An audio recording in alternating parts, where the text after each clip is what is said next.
Nolan Curtis had 8 seconds to decide whether to intervene or protect his daughter. Through the dim fluorescent lights of the underground parking garage, he watched 3 armed men surround a woman in a designer suit, their guns glinting under the harsh lighting. His hands tightened on his daughter's shoulders as the lead robber pressed a weapon against the woman's temple. 8 seconds. That's all it took for the former Special Forces operative turned elementary school janitor to neutralize the threat, save billionaire tech CEO Amber Maxwell, and unknowingly set in motion a series of revelations that would shatter both their worlds. Because what Nolan didn't know, what he couldn't have known, was that the woman whose life he just saved was the same person whose company's algorithm had denied his late wife the experimental treatment that could have saved her life. Some people call it fate. Others call it cruel irony. Nolan Curtis would soon call it the beginning of everything. Before we jump back in, tell us where you're tuning in from. And if this story touches you, make sure you're subscribed, because tomorrow I've saved something extra special for you. Xavier Grant sat in his rusted sedan across from the Meridian Tower parking garage, fingers drumming against the steering wheel with methodical precision. The photograph taped to his dashboard showed a smiling woman with bright eyes and an infectious laugh. His wife, gone for 3 years now, taken by a disease that shouldn't have killed her, taken by a system that valued profit margins over human lives. Tonight, he whispered to the photograph, "Justice finally arrives." He checked his watch. Amber Maxwell, CEO of Next Tech Solutions, worked late every Thursday. Her schedule was predictable, her security detail minimal after hours. She believed her wealth and position made her untouchable. Xavier was about to prove her wrong. Across the city in the penthouse suite of the Ashford building, Amber Maxwell stood before floor-to-ceiling windows, overlooking the glittering skyline of Brookhaven. At 38, she'd built Next Tech Solutions from a small startup into a $5 billion empire.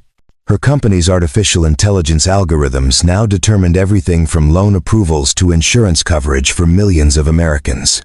The awards lining her mahogany shelves told a story of relentless success. Tech Innovator of the Year, Forbes 40, Under 40. The glossy magazine covers featuring her face were artfully displayed on Italian marble countertops. Yet as she scrolled through her phone, not a single personal message appeared. Only business notifications, board meeting agendas, stock price alerts. Her reflection in the darkened window showed a woman who had everything except what mattered. No family, no close friends, just colleagues, employees, and competitors. She glanced at a framed photograph tucked in the corner of her desk. A younger Amber at her college graduation, standing alone, 2 empty chairs where her parents should have been. They'd been too busy with their own careers to attend. She'd sworn then never to need anyone, to build walls so high that disappointment couldn't reach her. Now those walls felt less like protection and more like a prison. Her phone buzzed. A reminder about tomorrow's board presentation. Nextech's new health assessment algorithm had reduced insurance claim approvals by 18%, saving partner companies millions. The board would be thrilled. Amber tried to feel something about it, but found only numbness. Across town in a modest apartment in the Oak Ridge district, Nolan Curtis hunched over a small kitchen table, carefully wrapping a birthday present. At 37, the former Special Forces operative carried the weight of several lifetimes in the lines around his eyes and the silver beginning to appear at his temples. The gift was a science kit, something his daughter Lily had been wanting for months. He'd saved for 3 months by picking up extra janitorial shifts at Pembroke Elementary, the school where both he worked and Lily attended 4th grade. The kit cost $60, a small fortune on his salary, but worth every penny to see her face light up tomorrow morning. Setting the wrapped gift aside, Nolan pulled out a worn notebook and studied his monthly budget. The numbers told a stark story. Rent for their 2-bedroom apartment, utilities, groceries, Lily's school supplies, and the crushing medical bills from his wife's cancer treatments. 4 years after Rebecca's death, and he was still paying for the care that couldn't save her. At the bottom of the page, circled in red, Lily's birthday dinner, $150. 2 months of careful saving, skipping lunches, walking instead of taking the bus. Also, his 9-year-old could feel special on her birthday. A memory flashed unbidden. Rebecca in her hospital bed, skin translucent, fingers gripping his with surprising strength despite her weakness. "Promise me," she'd whispered, her voice barely audible above the medical equipment's steady beeping. "Promise you'll teach Lily that love matters more than success, more than money, more than being right about everything." He'd nodded, throat too tight for words, and held her until her final breath faded into silence. In her bedroom, Lily Curtis lay awake. Moonlight streaming through curtains decorated with planets and stars. Her small desk overflowed with drawings, colorful pencil illustrations of a family of 3, though one figure always floated above the others, surrounded by clouds and constellations. "Mommy in heaven, watching us," she'd explained to her teacher last week when asked about her artwork. Lily slipped from her bed and padded quietly to the bathroom, where she carefully arranged her father's medication in the weekly organizer. The orange prescription bottles lined up like soldiers, sleep aids for the nights when nightmares came, when he cried out in his sleep, reliving moments from a past he never discussed with her. She didn't fully understand what PTSD meant, but she understood that sometimes her daddy fought invisible battles even when he was safe at home.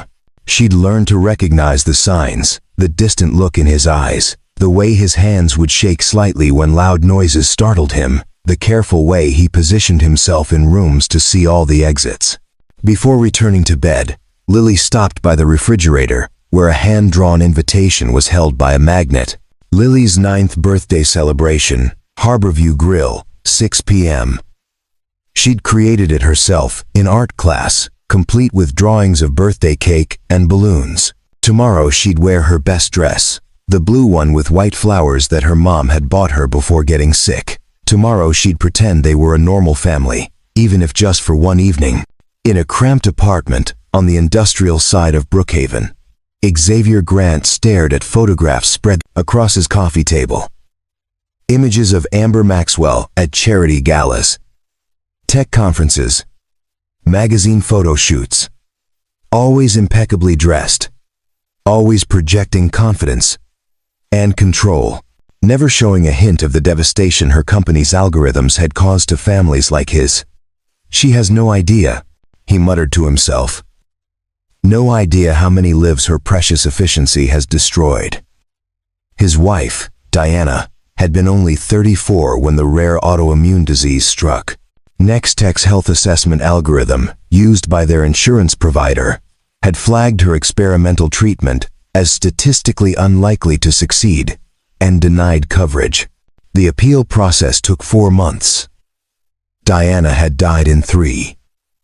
Xavier had been a data analyst before grief consumed him.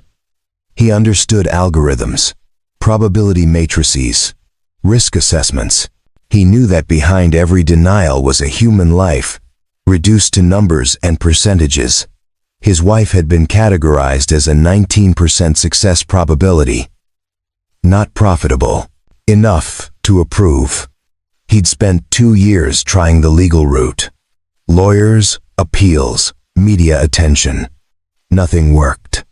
The system protected itself. Companies like Nextech operated behind layers of corporate structure and legal immunity. The algorithm was just following its programming. No one was responsible. No one was accountable. So Xavier had decided to become the accountability that the system lacked. His phone buzzed. A text from his accomplices.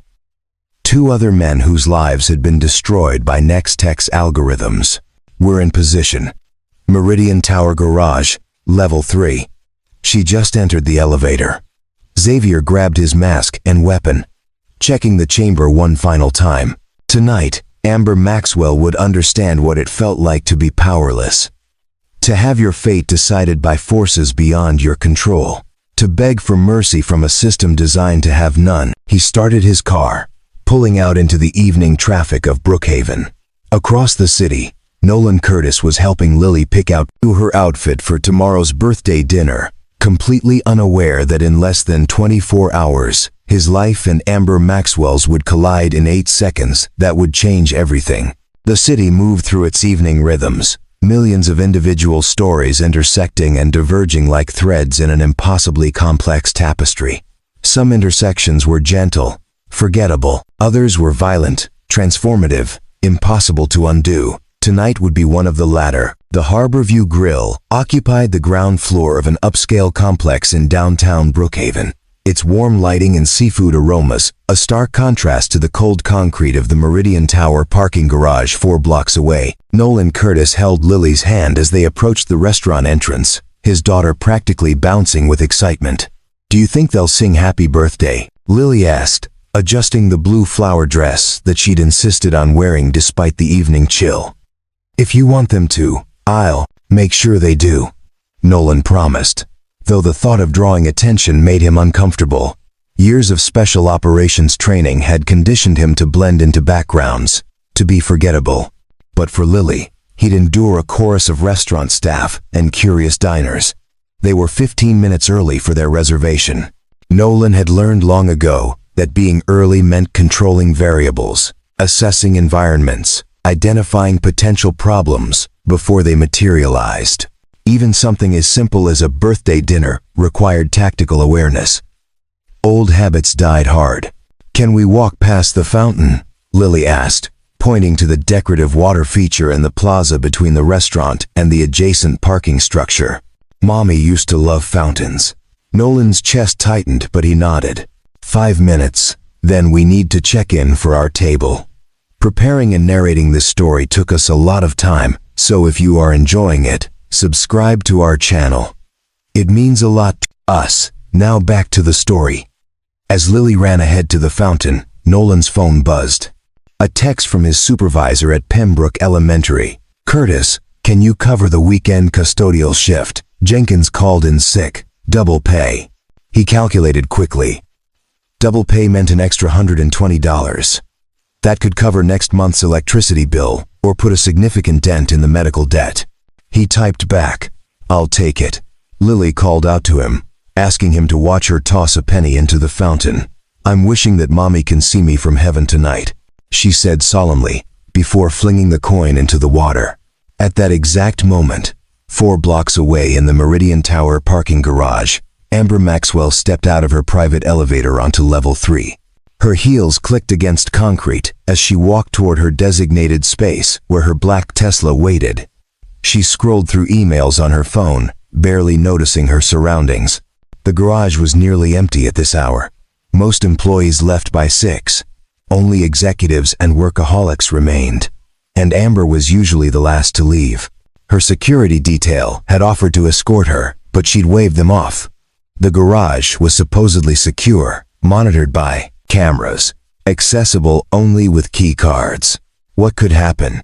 She was 20 feet from her vehicle when 3 men emerged from behind a concrete pillar. Xavier Grant moved first, his weapon rising to point directly at Amber's chest. His 2 accomplices, Preston Ford and Ashton Walsh, fanned out to block her escape routes. All 3 wore dark clothing and masks that concealed their features. "Amber Maxwell," Xavier said, his voice distorted by rage and adrenaline. "We need to have a conversation." Amber's phone slipped from her fingers, clattering against the concrete. Her first instinct was to run, but Preston was already behind her, cutting off that option. Her second instinct was to scream. But Ashton pressed a gun against her temple, and the scream died in her throat. "Wallet, phone, jewelry," Preston demanded, grabbing her designer purse and dumping its contents onto the ground. "Now." But Xavier wasn't interested in robbery. He pulled off his mask, wanting her to see his face, to understand this was personal. "Do you recognize me?" he asked. 3 years ago, you probably approved the algorithm update that killed my wife." Amber's mind raced, trying to place the face, trying to understand. "I don't know what you're talking about," she managed to say, voice shaking. "Of course you don't," Xavier laughed bitterly. "We're just numbers to people like you. Data points, acceptable losses in your profit margins." Back at the fountain, Nolan checked his watch. "Time to go, "Sweetheart, we don't want to lose our reservation." As they walked toward the restaurant, Lily suddenly stopped. "Daddy, I need to use the bathroom before dinner. Can you wait until we're inside?" "It's an emergency," Lily insisted with the urgency only a 9-year-old could muster. Nolan sighed, scanning the area. The Meridian Tower had a lobby with public restrooms, just across the plaza. Faster than waiting for the restaurant. "All right, quick trip. But we need to hurry." They entered the Presternwans Meridian Tower lobby, and Nolan directed Lily to the restrooms near the elevator bank. "I'll wait right here," he told her. "Don't talk to strangers." While Lily disappeared into the bathroom, Nolan stood in the lobby, instinctively scanning his surroundings. Years of training made situational awareness as natural as breathing. He noted the security guard at the front desk, the camera positions, the exit routes, the elevator access requiring key cards for upper floors but not for the parking garage. A businessman hurried past, heading for the garage elevator. As the doors opened, Nolan caught a glimpse of the level indicator. Level 3. Something in his gut twisted, a sensation he'd learned never to ignore. The same instinct that had kept him alive through countless operations in hostile territory. He moved closer to the garage elevator, listening. Concrete structures carried sound in strange ways. Was that shouting? Or just the echo of car engines? Lily emerged from the bathroom. "All better. Can we go eat now?" Nolan hesitated, torn between his daughter's birthday dinner and the nagging sense that something was wrong. The elevator dinged, doors opening to reveal an empty car. The shouting was clearer now. Definitely raised voices. A woman's scream, abruptly cut off. His training screamed at him to investigate. His father's instincts screamed at him to get Lily away from potential danger. "Change of plans," he said quietly, kneeling to Lily's level. "I need you to walk back to the restaurant. Tell the host we'll be there in 5 minutes." "But Daddy..." "Lily." His tone was firm but gentle. "Remember what we practiced? If I use my serious voice, you listen and don't ask questions. Go to the restaurant, stay with the host. I'll be there very soon." Lily's eyes widened with understanding. They'd practiced this scenario, though he'd hoped never to use it. "Okay, Daddy, be safe." She walked toward the exit, glancing back once before disappearing through the glass doors. Nolan watched until she was clearly heading toward the restaurant, then pressed the elevator button for the parking garage. As the elevator descended, he steadied his breathing, centering himself. Whatever situation waited below, he'd assess first, act only if necessary. He was a janitor now, not an operator. His priority was getting back to Lily's birthday dinner. The elevator doors opened onto level 3. Through the dim fluorescent lighting, Nolan immediately assessed the scene. 3 armed men. 1 woman in a business suit on her knees. Weapons visible. Hostage situation. Distance, approximately 40 feet. Cover, concrete pillars at 15-foot intervals. Exits, 2 stairwells, 1 vehicle ramp. The lead gunman had his weapon pressed against the woman's head, shouting about algorithms and denied treatments and justice. The other 2 were arguing about whether to take her somewhere else or finish it here. Nolan had 8 seconds before they noticed him. 8 seconds to decide, return to the elevator and call police or intervene. 8 seconds to choose between the safe option and the right option. 8 seconds to remember Rebecca's final words about teaching Lily what really matters. His body moved before his mind finished calculating the risks. Nolan's military training activated like a switch being flipped. His heartbeat slowed. His vision sharpened. Time seemed to dilate, each second stretching into an eternity of calculated possibility. He cataloged the tactical situation with clinical precision. Xavier Grant, though Nolan didn't yet know his name, stood closest to Amber Maxwell. His weapon, a 9mm handgun, was pressed against her temple. His finger was on the trigger, but his grip was emotional rather than trained. Amateur, dangerous because of unpredictability, not skill. Preston Ford held a similar weapon but kept it pointed at the ground, clearly uncomfortable with the violence escalating beyond his expectations.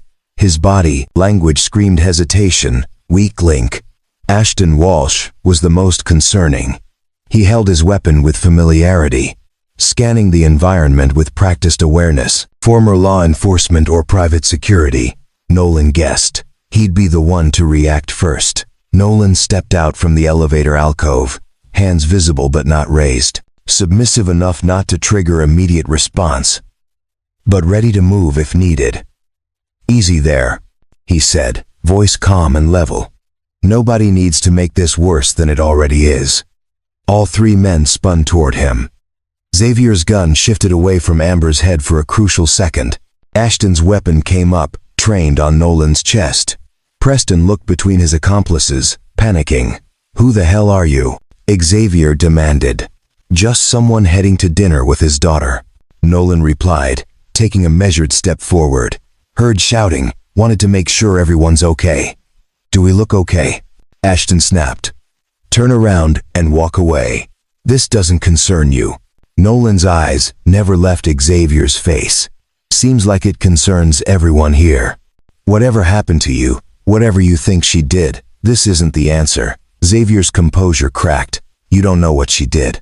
What her company did. My wife died because their algorithm decided she wasn't worth saving. Died begging me to fix it, and I couldn't. I was powerless." For a moment, genuine sympathy flickered across Nolan's face. "I understand that feeling. Lost my wife to cancer 4 years ago. Treatment denied, appeals rejected. I know exactly how powerless feels." The admission hung in the air, creating an unexpected connection. Xavier lowered his weapon slightly, searching Nolan's face for deception and finding only truth. "Then you understand why this has to happen," Xavier said. "People like her need to face consequences. The system protects them. Someone has to make them accountable." "And then what?" Nolan asked, taking another step closer. "You pull that trigger, and your wife's death means nothing. You become just another violent statistic. Is that the legacy you want? Is that what she would want?" Xavier's hand trembled. "Don't you dare talk about what Diana would want. You didn't know her." "You're right, I didn't. But I knew Rebecca, and I know she wouldn't want me to destroy other lives because I couldn't save hers." Nolan's voice softened. "The pain doesn't go away. It never goes away. But adding more pain to the world doesn't balance the scales. It just creates more families like yours." Ashton shifted impatiently. "Xavier, we need to move. That elevator means someone could come down any second." But Xavier seemed frozen, locked in Nolan's gaze. In that moment, Amber Maxwell saw something that terrified her more than the gun against her head. She saw two men who understood each other on a level she couldn't comprehend. Two men who'd lost everything to a system she represented. Two men who had every reason to let her die. "Please," she whispered. Voice breaking. "I have a company, employees who depend on me, projects that..." "Projects?" Xavier laughed, a sound devoid of humor. "My wife was a project to your algorithm. High risk, low probability of success, not worth the investment." He turned back to Nolan. "She doesn't even remember. Probably approved the update that killed Diana without even reading the details. That's how little our lives matter to people like her." Nolan was now within 15 feet, striking distance if needed, but still attempting verbal de-escalation. "You're right. The system is broken. She probably doesn't remember because she processes thousands of decisions without understanding the human cost. But that's exactly why this won't work." "Explain," Xavier demanded. "You pull that trigger, she becomes a martyr. The system closes ranks, protects itself. Nothing changes. But if you walk away now, if you let the anger drive you toward real change rather than violence, you might actually make a difference." Preston spoke up, voice shaking. "Xavier, man, I didn't sign up for murder. You said we'd scare her. Make a statement. This has gone too far." "Shut up, Preston," Ashton snapped. But doubt flickered across his face too. Nolan pressed his advantage. "How old was your wife when she died?" Xavier blinked, thrown by the question. 34. Rebecca was 33. "How long were you married?" 12 years.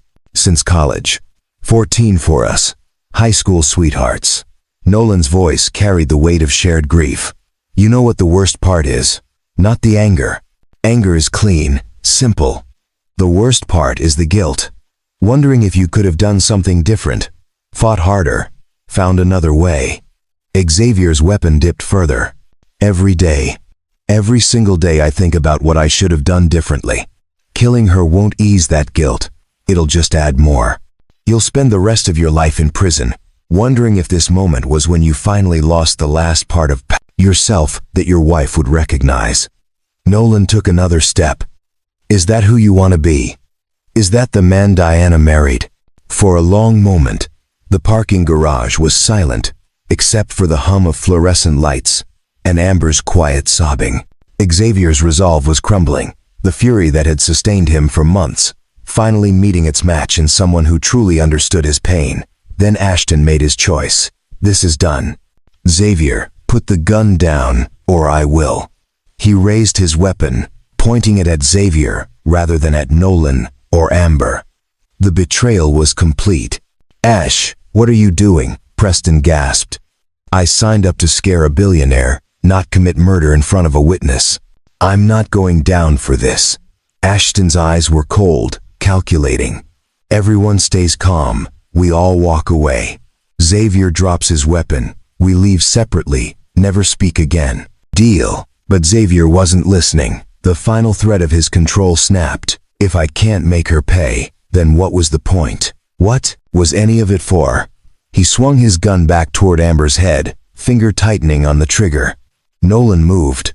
8 seconds had elapsed since he'd first spoken. 8 seconds of verbal de-escalation, building rapport, creating doubt. 8 seconds of hoping violence could be avoided. Time's up. What happened next would later be analyzed by law enforcement, replayed on security footage, and debated by self-defense experts. But for those present in that moment, it was simply impossible to fully process. One instant Xavier's gun was aimed at Amber's head, finger pulling the trigger. The next instant he was on the ground, weapons skittering across concrete, wrist broken at an angle bones weren't meant to bend. Nolan Curtis had closed 15 feet in less than 2 seconds. The real work was just beginning. Nolan's movement was a blur of controlled violence. His left hand shot out, gripping Xavier's wrist and rotating it in a precise arc that forced the weapon away from Amber's head while simultaneously applying pressure to the joint. The crack of breaking bone echoed through the concrete structure. Xavier screamed, his finger reflexively pulling the trigger. The bullet discharged harmlessly into the ceiling, raining concrete dust down on them all. Before the sound of the gunshot faded, Nolan had already stripped the weapon from Xavier's useless hand and delivered a palm strike to his solar plexus that dropped him to his knees, gasping for air. Total elapsed time, 2 seconds. Ashton Walsh reacted exactly as Nolan predicted a trained responder would, bringing his weapon around toward the new threat. But Nolan was already moving, using Xavier's collapsing body as a shield while closing the distance. He swept low, catching Ashton behind the knee while simultaneously redirecting the gun hand upward. Another shot fired into the ceiling. Nolan's elbow connected with Ashton's temple with calculated force, enough to disorient but not cause permanent damage. As Ashton stumbled, Nolan executed a textbook disarm, twisting the weapon free and immediately checking the chamber, confirming the round count, assessing the threat level. 4 seconds total. Preston Ford stood frozen, his weapon hanging loosely at his side, mind unable to process the speed of what had just occurred. When Nolan turned toward him, Preston's survival instincts finally kicked in. He dropped his gun and raised both hands in surrender. On the ground, hands behind your head, Nolan commanded, his voice carrying the unmistakable authority of someone accustomed to being obeyed in crisis situations. Preston complied immediately, dropping to his knees and lacing his fingers behind his skull. Xavier was still curled on the ground, cradling his shattered wrist. Ashton was conscious but dazed, offering no resistance as Nolan efficiently secured all 3 weapons, ejecting magazines and clearing chambers with practiced ease. 6 seconds. Only then did Nolan turn his attention to Amber Maxwell, who remained on her knees, trembling violently, unable to process her sudden transition from certain death to safety. Her designer suit was dusty from the concrete floor, her carefully styled hair disheveled, mascara streaking down her face. "Are you injured?" Nolan asked, his voice softening, as he approached her. Amber couldn't speak, could only shake her head. Shock was setting in, the adrenaline crash, hitting her system like a physical blow. "I need you to breathe," Nolan said gently, kneeling to her level. "In through your nose, out through your mouth. Slow and steady. You're safe now." He pulled out his phone with one hand while keeping the secured weapons behind him, out of reach. "This is Nolan Curtis. I'm in the Meridian Tower parking garage. Level 3. We have an attempted armed assault situation. 3 suspects detained, 1 civilian victim, no serious injuries. I've secured 3 firearms. We need police and medical response." The 911 dispatcher's voice crackled through. "Sir, are you security personnel?" "No, ma'am. Just someone in the wrong place at the right time." 8 seconds. From the moment, Xavier pointed his gun at Amber's head to complete neutralization of the threat. 8 seconds that would define everything that followed. Sirens began wailing in the distance, growing rapidly closer. Security guards, from the building, burst through the stairwell doors, weapons drawn. Nolan immediately raised his free hand, the other still holding his phone. "Suspects are secured and disarmed," he called out clearly. "Victim is unharmed. Weapons are on the ground behind me." The lead security guard, a woman in her 40s with sharp eyes, assessed the scene with professional efficiency. 3 men on the ground in various states of injury and compliance. 1 businessman in janitorial casual wear standing protectively near the victim. 3 firearms, neatly arranged on concrete, magazines separated, clearly rendered safe by someone who knew what they were doing. "Sir, I need you to step away from the weapons and keep your hands visible," she said, her tone less aggressive than procedural. Nolan complied, moving to stand beside Amber, who had finally managed to get to her feet but seemed unsteady. Without thinking, he offered his arm for support. She gripped it with surprising strength, still unable to speak. Police arrived within 3 minutes, flooding the parking garage with officers and flashing lights. Paramedics followed, immediately attending to Xavier's broken wrist, while other officers secured Preston and Ashton in handcuffs. Detective Ryder Maxwell, no relation to Amber despite the shared surname, took charge of the scene. He was a 20-year veteran with the Brookhaven Police Department, and he'd seen enough crime scenes to recognize when something didn't fit the usual pattern. "Let me get this straight," he said after taking preliminary statements from the security guards. 3 armed suspects, 1 civilian victim, and you, a janitor, somehow disarmed all 3 in less than 10 seconds? 8 seconds, Nolan corrected quietly. "And I was just trying to get back to my daughter's birthday dinner." Detective Maxwell studied Nolan with increased interest. The calm demeanor, the precise language, the way he stood, with perfect situational awareness despite appearing relaxed. "You have training." "I used to," Nolan acknowledged. "Different life. Special forces." It wasn't really a question. Nolan didn't confirm or deny, simply met the detective's gaze with patient silence. "Right," Maxwell said, recognizing that particular brand of operational security. "We'll need a full statement, but that can wait until we process the scene, miss. Maxwell needs medical evaluation." Amber finally found her voice. "I'm fine. I just want to go home." "Standard procedure, ma'am," the detective said. "You've experienced significant trauma. Let the paramedics check you out." As they led Amber toward the ambulance, she looked back at Nolan. "Wait, I don't even know your name." "Nolan Curtis." "Nolan Curtis," she repeated, committing it to memory. "You saved my life. I did what needed to be done. Why? You could have just called the police, stayed out of it. Why risk yourself for a stranger?"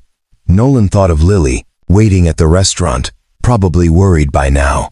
He thought of Rebecca's final words about teaching their daughter what really matters. He thought of the kind of man he wanted to be, The kind of example he wanted to set. Because someone's daughter needed her father to come home, he said simply. Seemed like someone else's company might need their CEO to do the same. Before Amber could respond, Nolan's phone rang.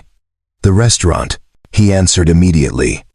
Mr. Curtis, this is Jeremy at Harborview Grill. Your daughter is here, and she's getting quite worried. Is everything all right? I'm fine, Jeremy. There was an emergency situation, but it's resolved. Can you tell Lily I'll be there in 15 minutes? Order her the appetizer she likes, and tell her daddy will be there soon. Whatever she wants, put it on my tab. After hanging up, Nolan turned to Detective Maxwell. I need to get to my daughter. It's her birthday dinner. Can we do the detailed statement tomorrow? Maxwell hesitated, then nodded. Give us your contact information. We'll call you tomorrow morning.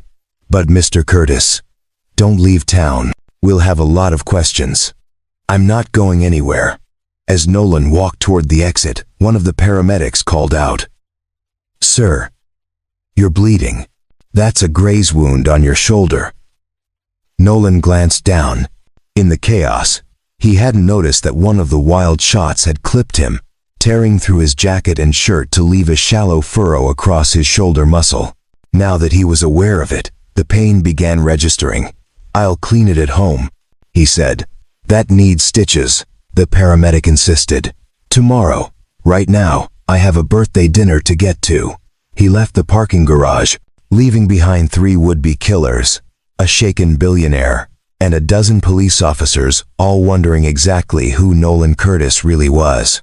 Behind him, Amber Maxwell watched him go, a man who'd appeared from nowhere, saved her life with impossible skill, and then simply walked away to keep a promise to his daughter. She didn't know it yet, but she'd spend the rest of the night unable to stop thinking about him. Didn't know that by morning, her entire team would be investigating his background. Didn't know that what they'd discover would change everything she thought she understood about her company, her choices, and the true cost of the algorithms that had made her billions. All she knew in that moment was that Nolan Curtis was unlike anyone she'd ever met. And somehow, she knew their story was far from over. Amber Maxwell sat in her penthouse at 3 in the morning, unable to sleep. The police had cleared her medically, her security team had swept her apartment, and her assistant had rescheduled tomorrow's meetings. Everything was returning to normal. Except nothing felt normal anymore. She kept seeing the moment when Xavier Grant's finger had tightened on the trigger. Kept feeling the cold certainty of death. Then the impossible blur of movement, and suddenly she was alive, and Nolan Curtis was standing there like violence was just another problem to solve efficiently. Her hands still shook when she tried to hold her wine glass.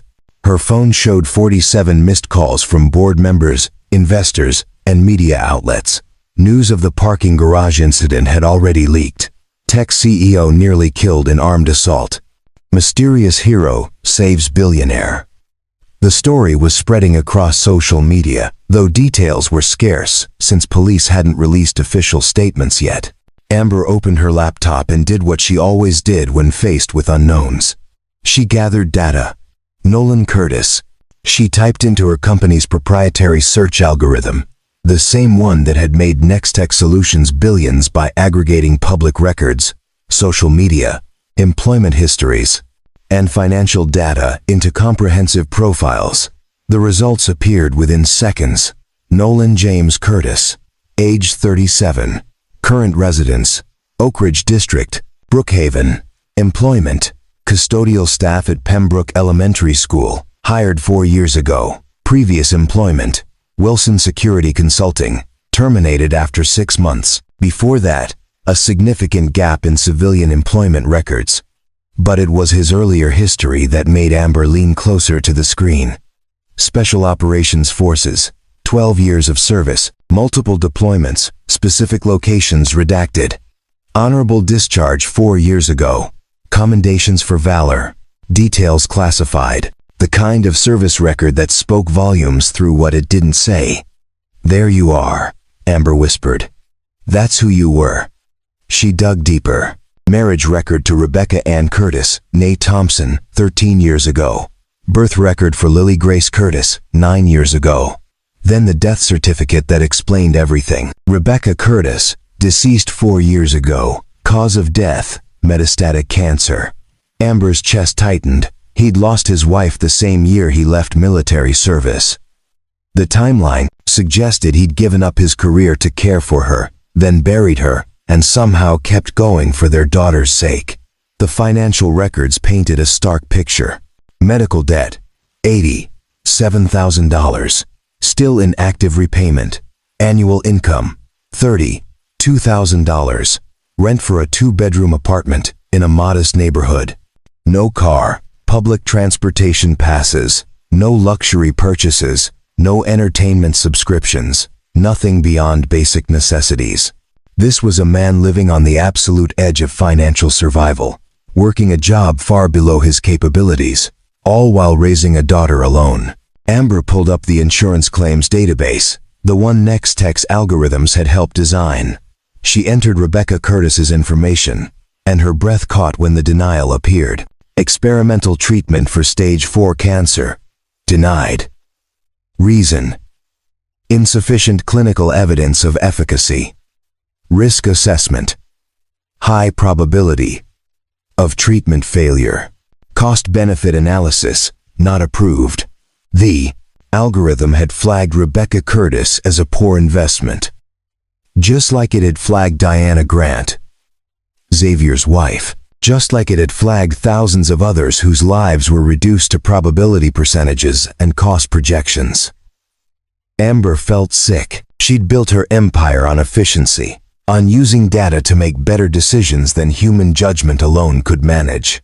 She'd genuinely believed she was improving systems, making them more rational and fair. The algorithm didn't care about race, gender, or socioeconomic status. It only cared about numbers. But numbers represented people, real people like Rebecca Curtis, who'd left behind a husband and daughter. Real people like Diana Grant, who died while her insurance company calculated profit margins. The man who'd saved her life tonight had every reason to hate her. To let Xavier pull that trigger. To walk away and let her die the same way the system had let his wife die. Instead, he'd risked himself to save her. Then walked away to keep a promise to his daughter. Amber pulled out her phone and called her head of security. "Harrison, I need you to arrange something for me." "Miss Maxwell, it's 3 in the morning. I'm aware. I need a comprehensive security detail assigned to Nolan Curtis and his daughter. Discreet but thorough. Xavier Grant has accomplices who might blame Curtis for the arrests." "Already arranged," Harrison replied. Detective Maxwell requested the same thing. "We have teams rotating surveillance on the Curtis residence." "Good. I also want to set up a meeting with Curtis. Tomorrow, if possible. I'll reach out through the police department. Is there anything else?" Amber hesitated. "Pull the complete file on the Diana Grant and Rebecca Curtis insurance claims. I want every detail, every decision point, every person who touched those cases. May I ask why?" "Because I need to understand exactly what we did, what I did." After hanging up, Amber stood at her window, watching the city lights. Somewhere out there, Nolan Curtis was probably asleep in his modest apartment, his daughter safe in the next room, completely unaware that his life was about to change. Or perhaps he wasn't asleep. Perhaps he was awake like her, replaying the violence, processing the adrenaline, checking and rechecking the locks, because once you've seen how quickly safety can shatter, you never quite trust it again. She understood that now. The illusion of control she'd built with her wealth and algorithms had been destroyed in 8 seconds. All her money, all her power, all her carefully constructed walls had meant nothing when confronted with 3 determined men and loaded weapons. Only Nolan Curtis had meant something in that moment. His skill, his courage, his choice to intervene. Her phone buzzed. A message from her assistant. "Media requests coming in fast. They want a statement about the parking garage incident. How should I respond?" Amber typed back, "No comment until police conclude their investigation." and find out if any news outlets got footage or photos of Nolan Curtis. If they did, pay whatever it costs to keep his image out of the press. He didn't ask for this attention. The next morning, Nolan woke to his phone buzzing insistently. He'd stayed up late with Lily, salvaging what they could of her birthday dinner after returning from giving his statement to the police. She'd been worried but understanding, accepting his explanation that he'd helped someone in trouble. Now, his phone showed a dozen missed calls from numbers he didn't recognize. Reporters, he guessed. Somehow the story had gotten out. A knock at his door made him tense. Through the peephole, he saw a woman in a professional suit, clearly not a threat, but equally clearly not a neighbor. "Mr. Curtis, I'm Elise Porter, assistant to Amber Maxwell. She'd like to meet with you today, at your convenience, to thank you properly and discuss a few matters." Nolan opened the door but didn't invite her in. "I don't need thanks. I'm glad she's safe. That's enough." "She anticipated you might say that," Elise replied, unperturbed. "She asked me to tell you this isn't about a reward. It's about information you deserve to have. Information about your wife's insurance claim." Nolan's expression hardened. "What about it?" "I can't discuss the details here. But Miss Maxwell discovered something last night while researching your background, something she believes you have a right to know." Elise held out a business card. "Please, one meeting, 1 hour. After that, if you want nothing more to do with Nextech Solutions, we'll respect that completely." Nolan took the card, studying it. Part of him wanted to refuse, to maintain the careful distance he'd built between his past and present. But another part, the part that had spent 4 years wondering if there'd been something more he could have done to save Rebecca, needed to know. When and where? "Her office, noon today. I'll have a car sent to pick you up.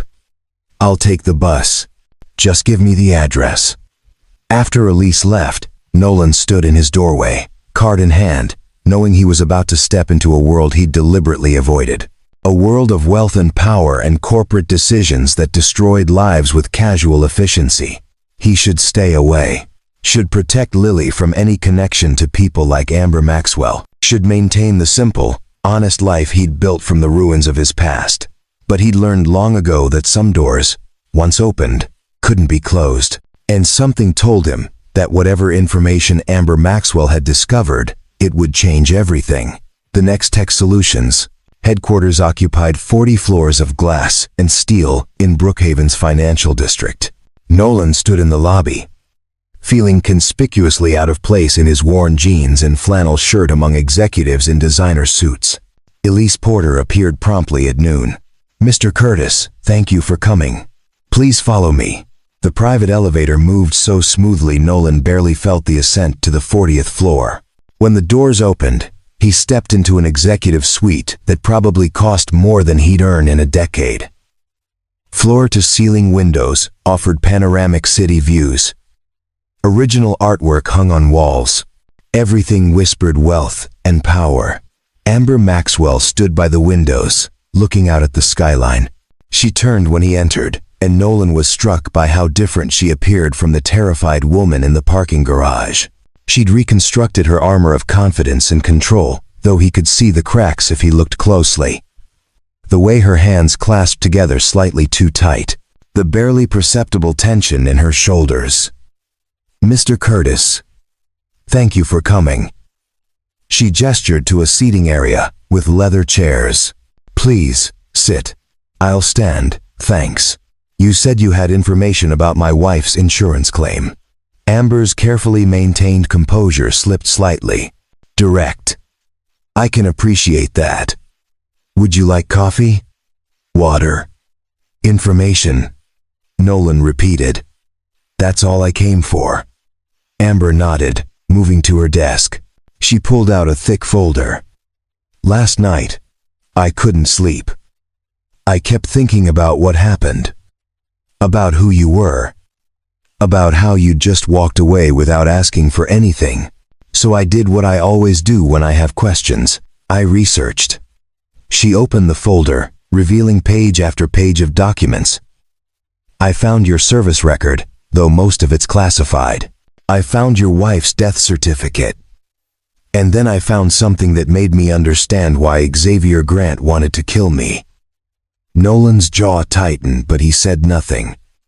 Rebecca Curtis, stage 4 cancer, applied for experimental immunotherapy treatment 4 years ago. Claim denied by her insurance provider, Sentinel Health Group. The denial was generated by an assessment algorithm. Amber's voice wavered slightly. "An algorithm my company developed." The words hung in the air like a confession. Nolan remained motionless, processing this information with the same tactical calm he'd shown in the parking garage. But inside, something cold and sharp was cutting through his carefully maintained control. "Your algorithm," he said quietly. Nextech Solutions designed the health assessment software that Sentinel and 24 other insurance companies use. We built it to reduce fraudulent claims and improve decision consistency. We believed we were making the system better, more fair. Amber looked down at the papers. "We were wrong." She pulled out another document. "The algorithm flagged your wife as high risk, low probability of successful treatment outcome. It calculated that the experimental therapy had only a 22% historical success rate for her specific cancer type. The cost was $90,000. The algorithm determined it wasn't cost-effective." 22%, Nolan repeated. "That was her chance. 1 in 5. Better odds than I faced on half my operations overseas. But apparently not good enough for a spreadsheet." "I'm so sorry," Amber said, and the words sounded hollow even to her. What did sorry mean against the death of someone's wife? Against a daughter growing up without her mother? "Why are you telling me this?" Nolan asked. "Guilt? Conscience? Some kind of therapy to make yourself feel better about the system you built?" The accusation hit home. Amber flinched. "Because you saved my life last night without knowing any of this. And you deserve to understand that the person you saved was part of the reason your wife died." "Part of the reason," Nolan said, voice dangerously quiet. "You mean you killed her?" "The algorithm made the decision." "You built the algorithm." Nolan took a step forward. "You programmed it to value profit over people. You taught it that some lives aren't worth saving if the numbers don't add up. So yes, Miss Maxwell, you killed her. You and everyone else who decided that efficiency matters more than humanity." Amber's eyes filled with tears. But she didn't look away. Didn't make excuses. "You're right. I did. Not directly, not consciously, but the result is the same. Rebecca Curtis died, at least partly, because of choices I made when building that system." "And how many others?" Nolan asked. "How many Diana Grants? How many people reduced to percentages and probability curves?" "Thousands," Amber admitted, voice breaking. "The algorithm processed approximately 40,000 claims in its first year alone. Denial rate was 31%. That's over 12,000 claims rejected, many of them for life-saving treatments." The numbers were staggering. Nolan felt dizzy. He'd known the system was broken, had raged against it during Rebecca's final months. But he'd never imagined the scale, never imagined that one company's algorithm could touch so many lives. "I've been reviewing every denied claim," Amber continued. Referencing against patient outcomes. The mortality rate for denied claimants is 68% within 2 years. That means roughly 8,000 people died, at least partially, because my algorithm decided they weren't worth saving. 8,000. Nolan whispered. 8,000 Rebeccas. 8,000 families destroyed. 8,000 Lilies growing up without parents. "I'm shutting it down," Amber said. "The algorithm, the contracts, all of it. I'm pulling Nextech out of the health insurance assessment business entirely." "That's it? You shut down one product, and your conscience is clear?" "No. My conscience will never be clear." Amber's voice strengthened. "But I can try to make amends. I'm establishing a foundation to provide grants for families denied coverage. I'm funding research into the treatments the algorithm rejected, and I'm using every resource I have to expose the systemic problems in health insurance that made something like this possible in the first place. Nolan stared at her, trying to reconcile the woman before him with the monster he'd been constructing in his mind. She wasn't evil. She was something more complicated and perhaps more dangerous. A well-intentioned person who'd caused immense harm through distance and abstraction. "Why did you save me?" Amber asked suddenly. "Last night, when you realized who I was, you must have understood what my company represented. You could have walked away, let Xavier finish what he started. Why didn't you?" Nolan was quiet for a long moment. "Because my daughter was waiting for me at a restaurant, and I needed to be able to look her in the eye and tell her I did the right thing, even when it was hard. Even when part of me wanted to walk away." "What's the right thing now?" Amber asked. "What do I do with this?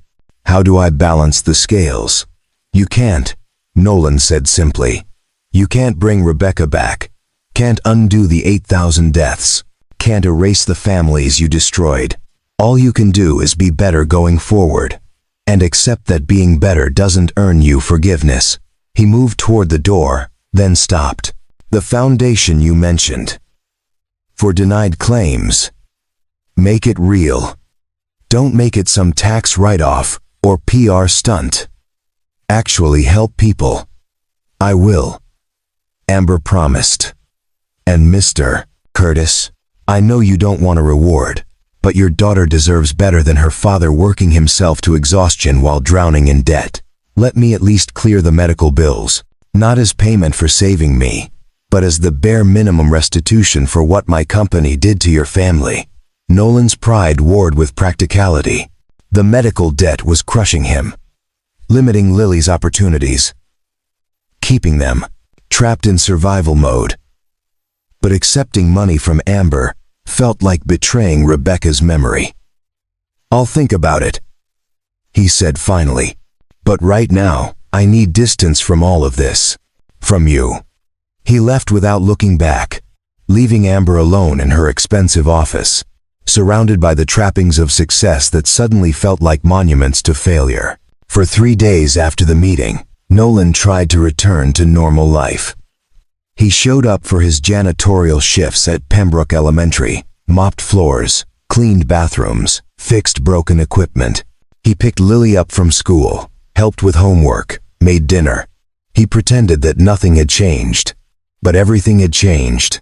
The medical bills sat on his kitchen table, $87,000 of debt that would take him 15 more years to pay off at his current rate. Every month, $400 went to collection agencies instead of to Lily's future. Every month, he chose between replacing her worn shoes or making an extra payment. Every month, the weight of that debt reminded him of Rebecca's final days, of treatments that came too late, of a system designed to profit from desperation. And now he knew exactly who had designed that system. On the 4th day, Elise Porter appeared at the school during his lunch break. She found him in the maintenance closet, organizing supplies. "Mr. Curtis, we need to talk. I have nothing to say to your boss." Nolan replied, without turning around. "This isn't about Miss Maxwell, it's about Xavier Grant." Elise's tone was urgent. "He made bail this morning." Nolan spun around. "How?" "His bail was set at $500,000. Someone paid it. We don't know who yet, but Detective Maxwell thinks it might be connected to a larger organization. People who want to use Grant's story to attack Nextech and other tech companies." She paused. "There's more. Grant's lawyers are building a defense around temporary insanity caused by grief. They're going to argue that companies like Nextech are the real criminals." "They're not wrong," Nolan said. "Maybe not, but Grant also made threats before being released. He said you're a traitor to people like him, that you chose the side of the corporations." Elise met his gaze directly. "Miss Maxwell believes you and your daughter might be in danger." Nolan's protective instincts flared immediately. "Lily?" He threatened Lily? Not directly, but the implication was clear. You interfered with what he saw as justice. Some people won't forgive that. Nolan's mind raced through tactical scenarios. Grant knew his name, could easily find his address. The apartment building had minimal security. Lily walked to and from school. There were a dozen vulnerabilities he'd ignored because he'd thought the threat was over. "What does Maxwell want?" he asked. "She's offering protection. Security detail for you and Lily. Monitored safe house if needed. Whatever it takes to keep you safe." "In exchange for what?" Elise hesitated. "Your story. She wants to hold a press conference, expose the full truth about the algorithm and its impact. She thinks having you there, explaining what happened to Rebecca, would give a human face to the thousands of denied claims, would make it impossible for the board to bury this quietly." Nolan laughed bitterly. "So she wants to use me. Use Rebecca's death for her redemption story." "It's not like that." "It's exactly like that." Nolan returned to organizing supplies, hands moving with aggressive precision. "She builds a system that kills thousands, realizes she might face consequences, and suddenly wants to be the hero who fixes everything. Well, she can find another prop for her performance." "Mr. Curtis, I understand your anger." "Do you?" Nolan spun around again. "Do you understand what it's like to watch someone you love waste away while bureaucrats debate whether her life has sufficient ROI? Do you know what it's like to explain to a 5-year-old why mommy isn't getting better, why the medicine stopped, why we can't afford the treatment that might save her?" Elise's composure cracked. "No, I don't. But I know Miss Maxwell is genuinely trying to make this right. She's risking her entire career, her relationship with the board, her reputation. This isn't performative. This is someone who realized she caused immense harm and is willing to sacrifice everything to fix it." "Good for her," Nolan said coldly. "Rebecca's still dead. My sacrifice doesn't unbury her." Before Elise could respond, Nolan's phone rang. The school office. "Mr. Curtis? There's a man here asking about your daughter. Says he's a friend of the family, but Lily doesn't recognize him. We're keeping her in the office as a precaution." Nolan's blood ran cold. "What does he look like?" "40s, short dark hair, wearing a gray jacket. He seems agitated." "Xavier Grant. It had to be. Lock the office doors. Call the police. I'm on my way." Nolan was already running, Elise struggling to keep up as he sprinted through the school hallways. When they reached the main office, Nolan saw Lily through the glass door, sitting with the secretary, looking confused and frightened. Outside the building, visible through the windows, Xavier Grant paced back and forth, arguing with the security guard who'd prevented him from entering. Detective Ryder Maxwell arrived within minutes, 2 patrol cars flanking his unmarked vehicle. Officers approached Grant with hands on their weapons. The confrontation was brief. Grant offered no resistance, simply stood with hands raised, face twisted in anguish rather than aggression. "I just wanted to talk," Grant said as they cuffed him. "I wanted him to understand that he saved the wrong person. That the system is still broken. That nothing's changed." Nolan emerged from the school building, Lily clutching his hand. Grant's eyes locked on them, and Nolan saw something that gave him pause. Not hatred, not violence. Just desperate, consuming grief that mirrored what he'd felt during Rebecca's final days. "You could have let her die," Grant called out. "You could have given me justice. Why did you save her?" "Because I'm not you," Nolan replied quietly. "Because choosing violence makes us part of the problem, not the solution." "Then what's the solution?" Grant's voice cracked. "How do we make them pay for what they did? How do we get justice for Diana? For Rebecca? For all the others?" Nolan looked at Lily, whose eyes were wide with confusion and fear, then at Elise standing nearby, then at the police officers surrounding them. "The solution isn't murder. It's exposure. It's forcing the system to change by making the cost of cruelty visible." He pulled out his phone and called the number on Elise's business card. Amber answered on the first ring. "Your press conference," Nolan said. "When?" We can schedule it for tomorrow, if you're willing. I'm willing. But we do this my way. Complete transparency. Every detail of Rebecca's case. Every denied claim you can document. Every death the algorithm contributed to. No corporate spin. No damage control. Just truth. Agreed, Amber said without hesitation. Complete truth. Nolan watched as police loaded Xavier Grant into the patrol car. And one more thing. Grant doesn't get thrown away. He gets help. Therapy. Support. Whatever he needs. He's a victim too, even if he made terrible choices. There was a long pause. I'll make sure he has the best care possible. After hanging up, Nolan knelt to Lily's level. Sweetheart, Daddy needs to do something important tomorrow. Something that might be on the news. It's about Mommy and helping other families like ours. Will it help people not be sad like you were? Lily asked. I hope so. Then you should do it. Mommy would want you to help people. That night, Nolan sat at his kitchen table with Amber's assistant, reviewing documents and preparing his statement. The medical bills still sat there, monument to a debt he couldn't escape. But maybe, just maybe, he could prevent other families from drowning under similar burdens. Elise noticed his gaze. Miss Maxwell authorized immediate payment of your medical debt. The check has already been processed. Consider it the first of many restitutions Next-Tech owes to affected families. Nolan wanted to refuse on principle, but he thought of Lily's worn shoes, the school supplies he couldn't afford, the field trips she'd missed because he couldn't pay the fees. Pride was a luxury he couldn't afford. Thank you, he said quietly.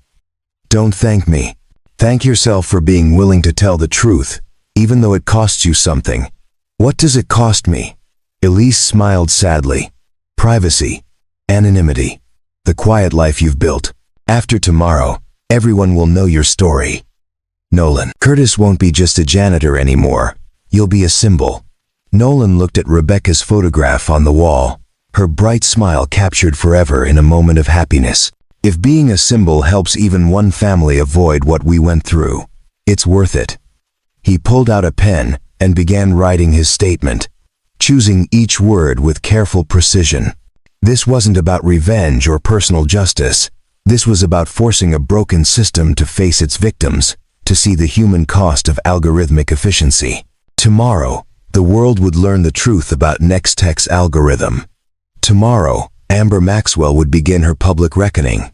Tomorrow, everything would change. But tonight, Nolan Curtis sat in his modest apartment, cleared of debt for the first time in years, and allowed himself to hope that maybe, just maybe, Rebecca's death might save someone else's life. It wasn't forgiveness, it wasn't closure, but it was something. And right now, something was enough.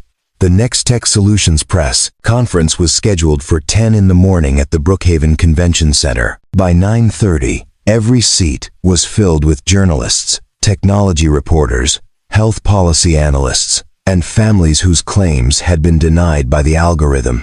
Camera crews from every major network lined the back wall. Backstage, Nolan adjusted his tie for the 5th time. He'd bought a suit for the occasion, his first in years.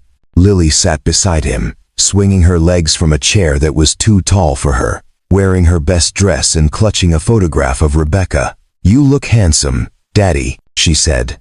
Thank you, sweetheart. You look beautiful. Are you scared? Nolan considered lying, then remembered his promise to always be honest with her. A little. Speaking in front of crowds isn't my favorite thing. Just pretend you're talking to me, Lily suggested.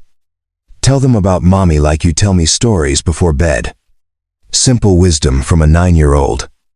Nolan kissed the top of her head. That's good advice. Amber appeared, looking equally nervous in a simple black suit, absent her usual designer accessories. Are you ready? As ready as I'll ever be.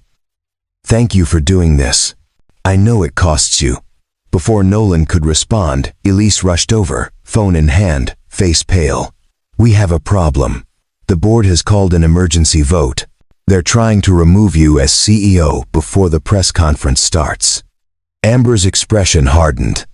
Let them try. I'm still the majority shareholder. They can't remove me without cause. They're arguing that this press conference represents gross negligence and willful destruction of shareholder value. They have lawyers standing by. Then my lawyers will fight them. Amber checked her watch. We're starting in 5 minutes whether they like it or not. A man in an expensive suit pushed through the backstage area, flanked by 2 other board members, Corey Daniels, Nextech's chief financial officer, and Amber's primary rival for control of the company. Amber, you can't do this, Daniels said without preamble. You're about to destroy everything we've built. The algorithm represents 40% of our revenue. Our stock is already down 23% since news of your intentions leaked. Good, Amber replied coldly. Maybe it should fall further. You're being irrational, emotional. One incident doesn't invalidate years of successful implementation. 8,000 deaths, Nolan interrupted, his voice quiet, but carrying an edge that made Daniels step back. That's not one incident. That's 8,000 incidents. 8,000 families destroyed so your stock price could climb. Daniels' eyes narrowed. And who are you? The janitor whose wife your algorithm killed. The man who saved your CEO's life when someone else decided she should face consequences for your company's choices. We're facing multiple lawsuits because of your intervention. Daniels shot back. Xavier Grant's lawyers are suing for wrongful restraint. Other families are filing class action suits. You've opened us up to billions in liability. Then you should have built a better system, Nolan said simply. Amber stepped between them. Corey, this is happening. You can support it or fight it, but you can't stop it. Now either get out of my way or stand beside me on that stage and help make this right. Daniels stared at her for a long moment, then turned and walked away. The board will have your resignation by tomorrow, he called back. They're welcome to try. The stage manager signaled that it was time.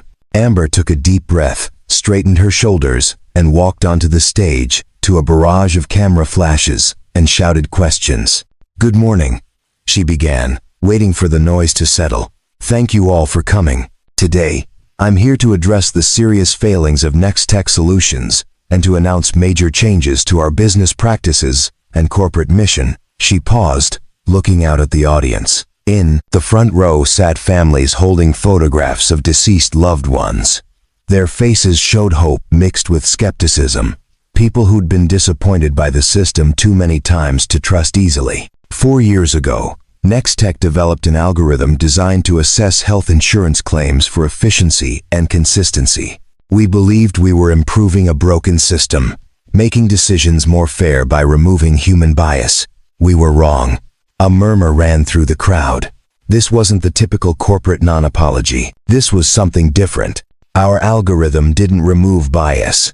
It simply replaced human bias with algorithmic bias. And in doing so, it contributed to the deaths of thousands of people who deserved better, who deserved to be seen as more than probability percentages and cost-benefit ratios. Amber's voice grew stronger, more passionate.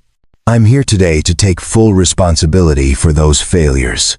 As CEO, as the person who approved this system, I failed the people it was supposed to serve. I failed families like the Grants, the Curtis family, and thousands of others whose names I don't even know. She gestured to Nolan, who stood at the side of the stage with Lily. Nolan Curtis is here today to tell his story. But first, I want to announce the immediate and permanent changes Nextech is implementing, effective immediately. She pulled out a document, reading from it with clear, unwavering voice. First, Nextech is terminating all contracts related to health insurance claim assessment. The algorithm will be permanently deactivated. Second, we are establishing the Rebecca Curtis Foundation with an initial endowment of $200 million to provide grants for families denied insurance coverage for life-saving treatments. The audience erupted. $200 million, not the token gesture of a guilty corporation. but a genuine commitment of resources. Third, Amber continued over the noise. We are funding independent research into every claim denied by our algorithm over the past 4 years. Families who were wrongfully denied will receive full compensation, plus damages. Fourth, I am personally lobbying for federal legislation to regulate health assessment algorithms and establish patient advocacy protections. She set down the paper. And finally, I'm inviting Nolan Curtis to join Nextech's board of directors, specifically to oversee our new patient advocacy division, because the only way to ensure we never repeat these failures is to include voices of the people we've harmed in our decision-making process. All eyes turned to Nolan, who looked as surprised as everyone else by this announcement. They hadn't discussed this. Amber had blindsided him, publicly offering a position he hadn't asked for. Nolan stepped onto the stage, microphone in hand, Lily holding his other hand. For a moment, he just stood there, overwhelmed by the lights and attention. Then he looked down at Lily, at Rebecca's photograph she held, and found his voice. My name is Nolan Curtis. 4 years ago, my wife Rebecca died of cancer. She was 33 years old. Our daughter was 5. His voice was steady, matter of fact, the tone of someone who'd learned to function through grief. The treatment that might have saved her was denied by an algorithm that decided she had only a 22% chance of survival. Someone, somewhere, had programmed that algorithm to consider 22% insufficient. He paused, letting that sink in. I'm not a public speaker. I'm not comfortable with attention. I'm a janitor at my daughter's elementary school. But I'm here today because silence protects broken systems. Silence lets companies hide behind corporate structures and legal immunity. Silence means more families will suffer what mine suffered. Nolan looked directly at the cameras. Rebecca was brilliant, kind, and loved. She was a teacher who spent her own money on supplies for students whose families couldn't afford them. She volunteered at the hospital where she'd eventually die, reading to patients in the cancer ward. She was everything good in this world, and an algorithm reduced her to a number. His voice hardened. That's unacceptable. That's inexcusable. And if Miss Maxwell is serious about change, if Nextech is serious about making amends, then I'll help them do it. Not because I forgive them, not because money can replace what was taken, but because my daughter deserves to grow up in a world where algorithms serve humanity, not profit margins. The press conference continued for another hour, with journalists asking pointed questions that Amber answered with uncomfortable honesty. She didn't deflect, didn't spin, simply acknowledged failure and outlined concrete steps toward redemption. By noon, the story had gone viral. Tech CEO admits algorithm killed thousands, dominated headlines. Nextech stock plummeted 38%. 3 board members resigned. Daniel sent his formal demand for Amber's resignation. She ignored it, instead spending the afternoon in meetings with patient advocacy groups, health policy experts, and families affected by the algorithm. Each conversation was difficult, each apology inadequate, but she showed up, listened, and committed resources. That evening, as staff cleared the convention center, Nolan found Amber sitting alone, looking exhausted. You ambushed me with that board position, he said. I know, I'm sorry, but I meant it. Will you consider it? Nolan sat beside her. I'm not qualified to serve on a technology company's board. You're qualified to tell us when we're losing sight of what matters. That's more valuable than any MBA. He considered this. I'd need training, support, and I won't be anyone's token. You'll have everything you need. And Nolan? You'd never be a token. You're the conscience I should have had years ago. They sat in silence for a moment, 2 people bound by tragedy and circumstance, trying to build something meaningful from the wreckage. Lily thinks her mother sent you to me, Nolan said finally. Some kind of cosmic plan. What do you think? I think the universe doesn't plan anything. I think terrible things happen, and we choose how to respond. You chose to face what you'd done. That's worth something. It wasn't forgiveness, but it was recognition. And for now, That was enough. 6 months later, Nolan stood in his new office at Nextech Solutions, still adjusting to the dramatic shift his life had taken. The corner office on the 35th floor featured floor-to-ceiling windows overlooking Brookhaven, a standing desk, and walls he decorated with Lily's artwork rather than corporate achievements. Director of Patient Advocacy. The title still felt surreal. He'd left his janitorial position at Pembroke Elementary 3 months ago, though he still volunteered there on weekends, unwilling to completely sever ties with the work that had sustained him through his darkest years. The new salary meant Lily could take piano lessons, they could afford a modest house with a yard, and for the first time since Rebecca's death, Nolan wasn't constantly calculating whether they could afford basic necessities. But the real change wasn't financial. It was purpose. The Rebecca Curtis Foundation had distributed $43 million in its first 6 months, covering treatments for over 300 families. Nolan personally reviewed each application, ensuring the money reached people who genuinely needed it, not fraudsters exploiting the system. He'd also overseen the independent review of Nextech's algorithm-denied claims. The findings were worse than anyone anticipated. Of the 12,000 denied claims, nearly 9,000 had been wrongful denials, cases where human review should have overridden the algorithm's recommendation. Nextech had paid out $1.4 billion in compensation so far, with more claims still being processed. The company had survived, though radically transformed. The board had attempted to remove Amber as CEO, but failed when major institutional investors, swayed by the positive press around the foundation, backed her leadership. Corey Daniels and 2 other board members had resigned, replaced by patient advocates and ethicists. Amber's office was down the hall now. They developed an unusual friendship, built on shared mission rather than shared experience. She was no longer just the CEO who'd built a deadly algorithm. She was someone genuinely trying to use her power for good, though she carried the weight of past failures in the lines around her eyes. A knock on Nolan's door. Elise entered, carrying a folder. The applications for the next funding round, 37 families, all vetted. I need your approval by Friday. I'll review them tonight, Nolan promised. Also, there's someone here to see you, Xavier Grant. He's requesting a meeting. Nolan tensed. Grant had been released from jail 2 months ago, after pleading guilty to reduced charges, thanks to Amber's intervention and Nolan's testimony about Grant's exploitation by corporate interests. He'd received probation rather than prison time, with mandatory therapy and community service. Send him in, Nolan said. Grant entered looking different from their last encounter, cleaner, calmer, though grief still haunted his eyes. Thank you for seeing me, he said quietly. What can I do for you, Xavier? I wanted to apologize.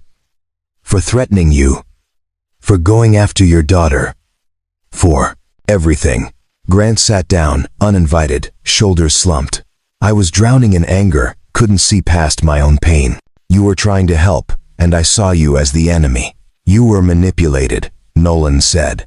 People exploited your grief for their own purposes. I don't excuse what you did, but I understand it. I'm working with a veteran support group now, Grant continued, helping other people who've lost family members to systemic failures, trying to channel the anger into something constructive instead of destructive. That's good. Diana would be proud. Grant's eyes welled. Would she?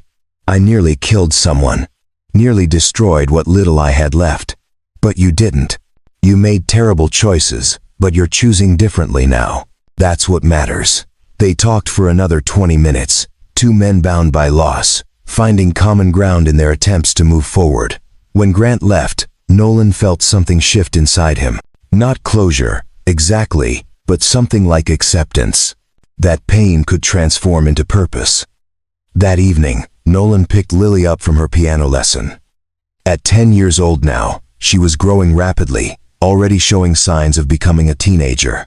She chattered about her upcoming recital, about her friends, about a science project on nebulae.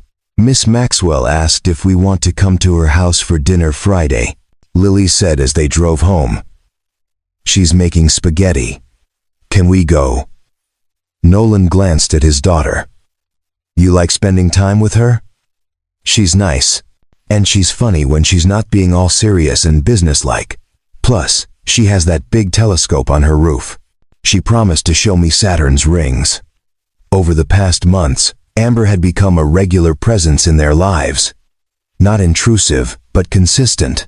She attended Lily's school events, remembered her birthday, showed genuine interest in her hobbies. It had started as guilt-driven attention but had evolved into something more authentic. "Sure," Nolan said, "we can go." "Do you like her, Daddy?" Lily asked with the directness only kids possessed. "I respect her. She made terrible mistakes, but she's working hard to fix them." "That's not what I meant," Lily said, grinning. "Do you like her?" "Like her?" Nolan felt his face warm. "That's complicated, Lily.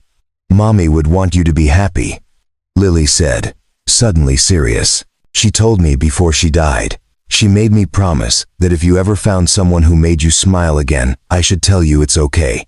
Nolan pulled the car over, turning to look at his daughter. "She said that?" Lily nodded. "She said loving someone new doesn't mean forgetting someone old. It just means your heart has room for more people." Nolan felt tears forming. Rebecca, always thinking ahead, always trying to protect them even from beyond the grave. "I miss her every day," he said. "Me too. But I like seeing you smile more. You smile a lot more now than you used to." That Friday, they had dinner at Amber's penthouse. The space had changed since Nolan's first visit.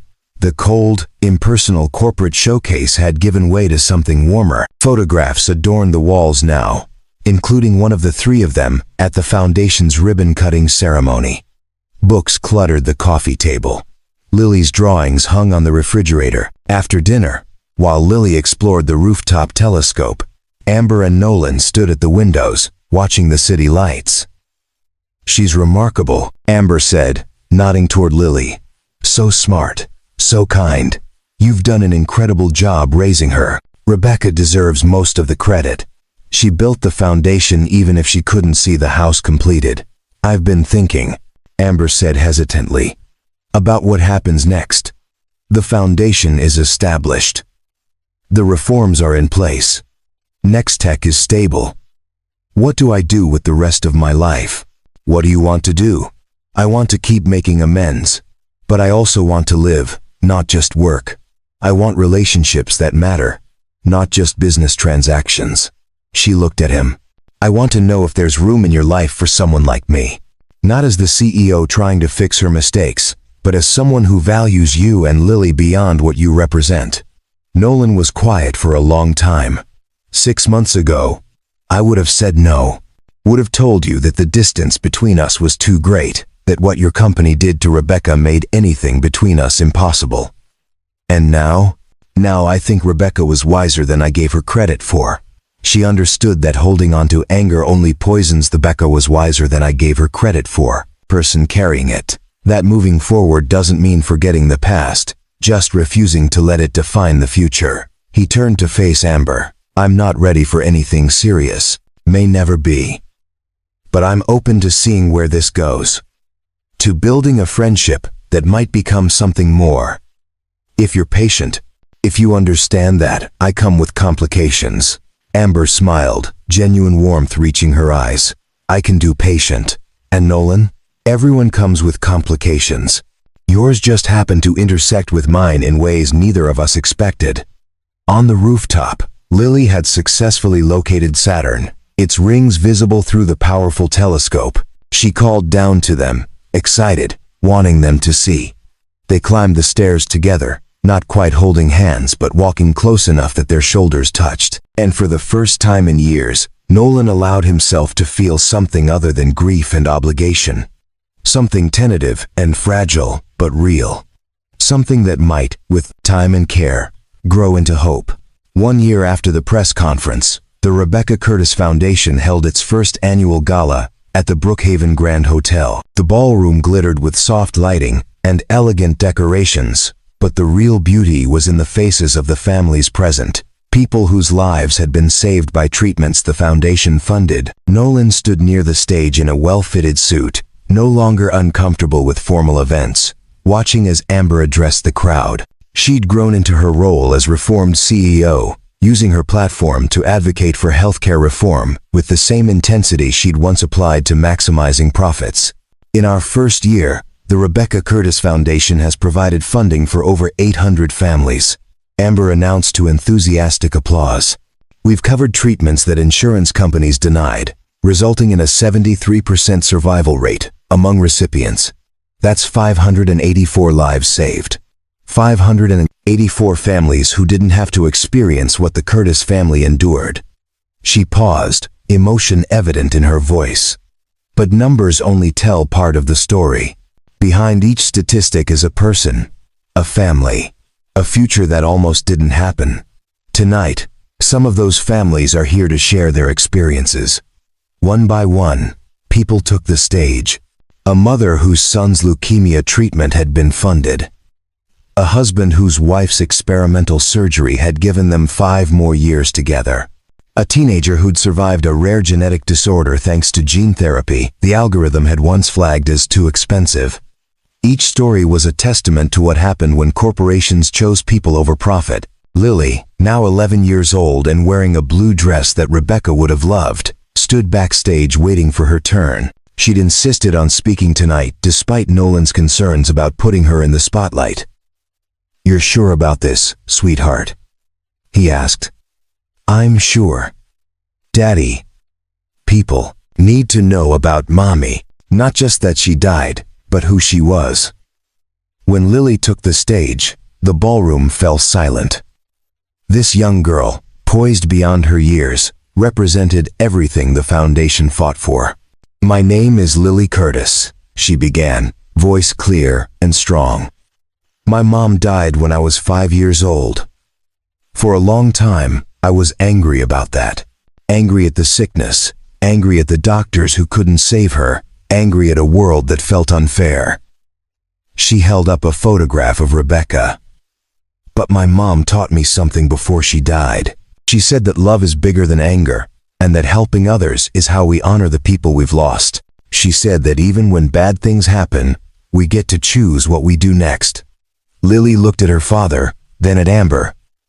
"My dad chose to save someone's life even though he was hurting. Miss Maxwell chose to fix the mistakes her company made even though it was hard. And now, because of their choices, hundreds of families don't have to feel the sadness I felt." She smiled, tears shining in her eyes. "That's what Mommy meant. We can't stop bad things from happening, but we can make sure something good comes from them. The Rebecca Curtis Foundation is the good that came from something bad, and I think Mommy would be really proud of that." The applause was thunderous. There wasn't a dry eye in the ballroom. Later, as the gala wound down, Nolan found Amber on the balcony, looking out at the city. He handed her a glass of champagne. "You did good," he said. "We did good," she corrected. "None of this happens without you. None of this happens without Rebecca," Nolan countered. "She's still teaching us, even now." Amber turned to him. "Do you think she'd approve? Of us, I mean." Over the past year, their friendship had deepened into something neither had quite defined. They had dinner weekly, spent weekends together with Lily, attended school events as a unit. It wasn't quite dating, but it wasn't just professional collaboration either. "I think," Nolan said slowly, "that Rebecca would say love isn't a finite resource. That opening your heart to new people doesn't diminish what you felt for the ones you've lost. It just proves you're capable of healing." Amber smiled. "That's a yes then?" "That's a yes." Inside, Lily was showing Xavier Grant's son how to use the telescope set up for the gala's stargazing activity. Grant himself stood nearby, now working full-time for the Foundation's outreach program, helping other families navigate the healthcare system he'd once tried to destroy. Redemption wasn't linear, Nolan had learned. It was messy, complicated, full of setbacks and small victories. But it was possible. For Grant, for Amber, for himself. The city sparkled below them, millions of individual lights combining to push back the darkness. That's what they'd built, Nolan thought. Not a perfect system, but a better one. Not erasure of past pain, but transformation of it into purpose. Lily appeared at his side, slipping her hand into his. "Ready to go home, Daddy?" "Almost. One more minute." They stood together, the three of them, looking out at a future that finally held promise. Somewhere in the stars above, in the Horsehead Nebula that Lily loved so much, Rebecca watched over them. And if she could speak, Nolan thought she'd say exactly what Lily had said on stage. Darkness doesn't destroy light. It reveals it. And sometimes, the brightest light emerges from the deepest darkness. They'd found their light, together. Up next, you've got two more standout stories right on your screen. If this one hit the mark, you won't want to pass these up. Just click and check them out. And don't forget to subscribe and turn on the notification bell so you don't miss any upload from us.